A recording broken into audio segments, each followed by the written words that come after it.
Spezzatino with peas is soft and irresistible. Here's the perfect recipe.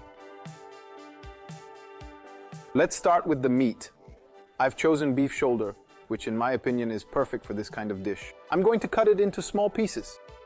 And the secret to a really creamy spezzatino? Dipping the meat into the flour, sift off the excess, and I can start cooking. Heat up a casserole dish with a nice splash of oil, and we'll brown up the meat nicely. Now that the meat is nicely sealed, we'll simmer it with white wine, let the alcohol evaporate, and add in the chopped vegetables, celery, carrot, and onion. Add the hot broth and the tomato paste. This one is optional, but I like to use it to give the dish a little extra color. Cover it with a lid and then leave your stew to cook for 85 minutes. Throughout this period, keep stirring your stew every so often because it's possible that some pieces of meat could get stuck to the bottom. We're almost done. The aroma is right, all that's missing are the peas. Give it a good mix up and over a low heat, let it cook for another 5 minutes. We can plate up.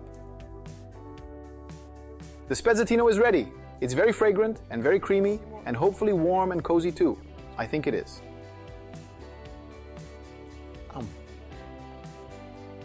It melts in your mouth. I recommend you make it for yourself, eh?